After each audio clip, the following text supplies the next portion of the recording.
வணக்கம். நான் doctor Deepa arulalan BHMS homeopathic physician. இன்றைக்கி நம்ம என்ன டாபிக் பற்றி டிஸ்கஸ் பண்ண போகிறோம் அப்படின்னா நெஞ்சு சளி. நிறைய பேருக்கு பாருங்கள் நெஞ்சு சளி இருந்துகிட்டே இருக்கும். இந்த நெஞ்சு சளியிலேருந்து விடுபடுறதுக்கு என்னென்ன மாதிரி ஹோம் ரெமடிஸ் எடுக்கலாம் அப்படின்றத பார்க்கலாம். பொதுவாக பாருங்கள் இந்த நெஞ்சு சளி வருது அப்படின்னா இதை என்ன சொல்லுவாங்க அப்படின்னா ப்ரோங்கைட்டிஸ் அப்படின்னு சொல்லுவாங்க. இந்த ப்ரோங்கைட்டிஸ் அகைன் ரெண்டாக பிரிக்கிறாங்க. ஒன்று அக்யூட் ப்ரோங்கைட்டிஸ், இன்னொன்று குரோனிக் ப்ரோங்கைட்டிஸ் அப்படிம்பாங்க. இந்த அக்யூட் ப்ரோங்கைட்டிஸ் அப்படின்றது சில வாரங்களாக இருக்குது. குரோனிக் ப்ரோங்கைட்டிஸ்ங்கிறது சில மாதங்களாக இருக்குது. அவ்வளோதான். ரெண்டுத்துலேயும் பார்த்திங்கன்னா அறிகுறிகள் ஒன்றா தான் இருக்கும். நிறைய பாருங்கள் இதில் பிரதானமாக என்ன அறிகுறி இருக்கும் அப்படின்னா சளி ஒரு சிலருக்கு பாருங்கள் ஒரு இரும்புவாங்க, காரி துப்புனா அது டக்குன்னு உமிழ்ந்துட முடியும், அந்த மாதிரி வரும். ஒரு சிலருக்கு நிறைய இரும்பல் வரும், சளி வரவே வராது. அப்படியே ரொம்ப கஷ்டப்பட்டு சளி துப்புனாலும் இந்த ஜோனை மாதிரி கம் மாதிரி இருக்கும், கொஞ்சோண்டு தான் வரும், கம் மாதிரி இருக்கும். அந்த சளி அகைன் ஒரு சிலருக்கு மஞ்சள் கலராக இருக்கிறது உண்டு, ஒரு சிலருக்கு பச்சை கலராக இருக்கிறது உண்டு, ஒரு சிலருக்கு தண்ணி ஊற்றினா போகவே போகாது, அந்த ஜோனை மாதிரி இருக்கும். அந்த மாதிரி சளியும் இருக்கிறது உண்டு. ஆக இந்த மாதிரி விஷயங்கள் வரும். அதுக்கும் மேலே சுவாசிக்கிறதுல சிரமம் அப்படின்றது இருக்கும். படுத்த உடனே நிறைய இருமல் வர்றது, படுக்க முடியாமல் இரும்பி கஷ்டப்படுறது.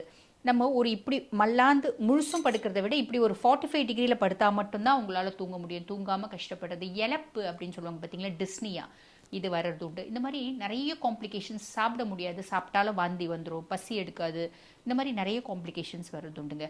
ஆக இந்த ப்ரோங்கைட்டிஸ் இருக்குது அப்படின்னா இதுக்கு எத்தனையோ ட்ரீட்மெண்ட்ஸ் இருக்குது. ட்ரீட்மெண்ட் ரெகுலராக எடுக்கணும். காரணம் அப்படின்னா நிறைய காரணங்கள் இருக்குங்க. இந்த சிகரெட் ஸ்மோக்கிங் ஒரு பிரதான காரணமாக இருக்குது. சிகரெட் ஸ்மோக்கிங்லேயும் பார்த்தீங்கன்னா first hand smoking, second hand smoking, third hand smoking அப்படின்னு கூட சொல்லுவாங்க. அது என்ன ஃபஸ்ட் ஹேண்ட் ஸ்மோக்கிங்னா இப்போ நான் தான் ஸ்மோக்கர், நான் சிகரெட் பிடிக்கிறதுனால எனக்கு வர்றது. செகண்ட் ஹேண்ட் ஸ்மோக்கிங் அப்படிங்கிறத பாசிவ் ஸ்மோக்கிங்.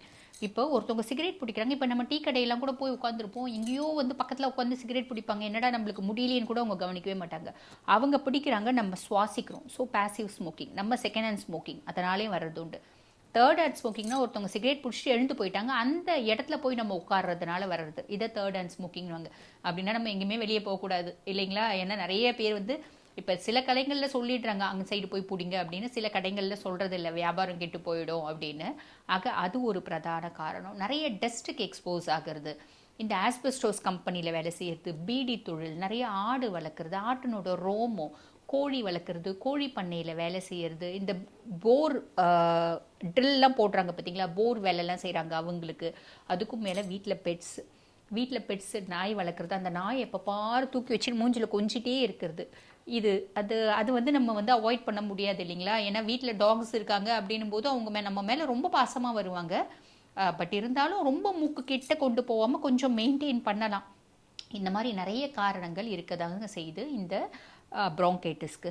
நான் ஆல்ரெடி சொன்ன மாதிரி 2 வகை, அக்யூட் அண்ட் குரோனிக் அப்படின்றது இருக்குது. அதனோட அறிகுறிகளும் பார்த்துட்டோம். சரிங்க, இப்போ இதுக்கு என்ன பண்ணணும் அப்படின்னா இதுக்குன்ற ட்ரீட்மெண்ட் கண்டிப்பாக எடுக்கணுங்க. ட்ரீட்மெண்ட்டோட கூட சில பல ஹோம் ரெமடிஸ் எடுக்கலாம். அது என்னென்ன அப்படின்னா ஃபஸ்ட்டு பாருங்கள் மணத்தக்காளி கீரை. நிறைய பேர் பாருங்கள் மணத்தக்காளி கீரை சளி பிடிச்சிட்டு இருக்கும்போது சாப்பிடவே மாட்டாங்க. காரணம் என்ன அப்படின்னா மணத்தக்காளி கீரை சாப்பிட்டோன்னே இன்னும் மூக்கில் தண்ணியாக ஊற்ற ஆரம்பிச்சிருச்சு, இன்னும் சளி காரி துப்புற அப்படிம்பாங்க.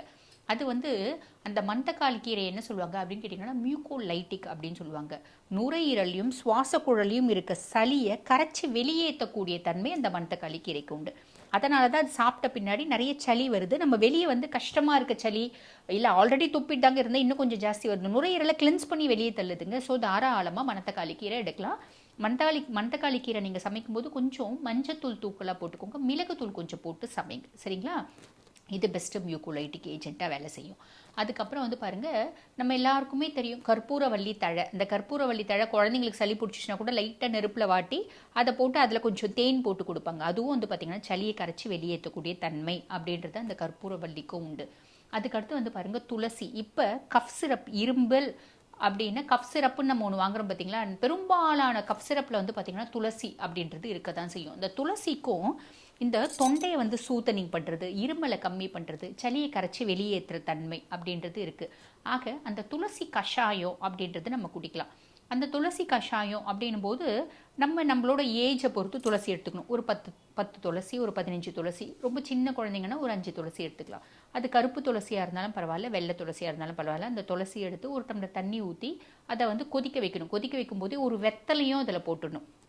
போட்டுட்டு கொஞ்சம் ஒரு 1/4 டீஸ்பூன் மஞ்சத்தூள் போட்டுடணும். நல்லா கொதித்து அதை வடிகட்டி அதை நல்லா ஒரு சூடாக ஒரு பெரிய டேபிள் ஸ்பூன் தேன் கலந்து கொடுக்கணும். கொடுக்கும்போது அந்த தொண்டை வந்து வலி இருக்கிறது, இருமல் வர்றது, சளி இருக்கிறது எல்லாமே செட்டில் ஆகிறத நம்ம பார்க்க முடியும். அது கொடுக்கலாம். அதுக்கப்புறம் இந்த ஆடாத்தோட ஆடாத்தோட கஷாயம் வந்து பார்த்திங்கன்னா சளியை வந்து இருமலை ஃபஸ்ட்டு நல்லா கண்ட்ரோல் பண்ணும். அதே மாதிரி சளியை கரைச்சி வெளியேற்றும். நிறைய பேஷண்ட்ஸ்க்கு நாங்கள் சொல்லுவோம் ஆடாத்தோட கஷாயம் போட்டு குடிமா அப்படின்னா, ஐயோ ஆடாத்தோட வந்து குடிக்கக்கூடாது அம்மே, ஆடே வந்து அதை சாப்பிட்டா கக்கி கக்கி இறந்துருமாமே மேடம், நான் கேள்விப்பட்டிருக்கேனே அப்படின்னு சொல்லுவாங்க. அது ஆடாத்தோட கிடையாது, அது ஆடாத்தோட வெசிகோசா கிடையாது, அது ஆடு தீண்டா பாலை. நிறைய பேர் வந்து பாருங்கள் இந்த ஆடு தீண்டா பாலையும் ஆடாத்தோலையும் ஒன்றா போட்டு கன்ஃபியூஸ் பண்ணிப்பாங்க. அப்படி கன்ஃபியூஸ் பண்ணிக்காதீங்க. ஆடாத்தோட வேறு, ஆடு தீண்டா பாலை வேறு. இப்போ ஆடாத்தோட நீங்கள் எடுக்கிறீங்க இந்த மாதிரி இருக்குது அப்படின்னா என்ன பண்ணணும், இந்த மாதிரி சளி நிறைய இருக்குது அப்படின்னா ஒரு 2 ஆடாத்தோட இலைகளை பிச்சு பிச்சு போட்டுடணும் ஒரு கிளாஸ் தண்ணியில். அது கூட வந்து பாருங்கள் ஒரு 2 வெத்தலை போட்டுக்கலாம், ஒரு 4 துளசி இலை போட்டு, ஒரு 1/4 டீஸ்பூன் சின்ன டீஸ்பூனில் 1/4 டீஸ்பூன் மஞ்சத்தூள், 4 மிளகு கொட்டை போட்டு நல்லா கொதிக்க வைக்கணும். ஒரு கிளாஸ் தண்ணி 3/4 கிளாஸ் ஆகிட்ட பின்னாடி அதை எடுத்து சூடாக வடிகட்டி போட்டுட்டு அதில் வந்து பாருங்கள் நல்ல ஒரு டேபிள் ஸ்பூன் ஹனி போட்டு கலந்து குடிக்க வைக்கலாம். இதுவும் வந்து பாருங்கள் நுரையீரலில் இருக்க சளியை கரைச்சி வெளியேற்றக்கூடிய தன்மை அப்படின்றதும் இருக்க தான் செய்யுது. அதே மாதிரி நெஞ்சில் வந்து பார்த்திங்கன்னா கொஞ்சமாக வந்து நம்ம இந்த விக்ஸ் மாதிரி இதை வந்து தடவி விடலாம். விக்ஸ் மாதிரி ஒரு மியூக்கோலைட்டிக் ஏஜென்ட்ஸை வந்து நெஞ்சில் தடவி விடலாம், மூக்குக்கு தடவி விடலாம். அந்த மூக்கடைப்பு நெஞ்சு சளி இருந்தால் கரைச்சி வெளியேறும். இல்லை விக்ஸ் மாதிரி தடவ முடியாது அப்படின்னா இந்த யூக்கலிப்டஸ் இலை இருக்குது பார்த்தீங்களா, அந்த யூக்கலிப்டஸ் தைலம் கொஞ்சோண்டு போட்டு அதில் கொஞ்சோண்டு கற்பூரம் போட்டு அந்த எண்ணெயை நம்ம முதுகுக்கும் நெஞ்சு பகுதிக்கும் தடவி விடும்போது சளி வந்து நல்லா கரையும். மூக்கில் தடவி விடும்போது மூக்கு அடைப்பு நீங்கும். ஆக இத்தனை விஷயங்கள் இருக்குது. நம்ம இனிப்புக்கு பதிலாக பனவெல்லம், தேன் அப்படி ஆட் பண்ணிக்கலாம். செரிமானத்துக்கு கடினமான உணவுகளை கொடுக்கக்கூடாது. இந்த மாதிரி ஃபாலோ பண்ணும்போது சளி தொல்லை இனி இல்லை அப்படின்ற ஸ்டேஜ் கண்டிப்பாக வந்துடுங்க. அதுக்கும் மேலே வந்து பார்த்திங்கன்னா ஹோமியோபதியில் எத்தனையோ வந்து மியூக்கோலைட்டிக் ஏஜென்ட்ஸு, ஆன்டி ஆஸ்மேட்டிக் ஏஜென்ட்ஸ் இருக்க தான் செய்து. அதையும் நீங்கள் எடுத்துட்டீங்க அப்படின்னா பரிபூர்ண ஒரு குணம் அப்படின்றது கண்டிப்பாக கிடைக்கும். இந்த பதிவு உங்களுக்கு பயனுள்ளதாக இருக்கும்னு நினைக்கிறேன். இதே மாதிரி இன்னொரு பதிவில் உங்களை சந்திக்கிறேன். தேங்க்யூ.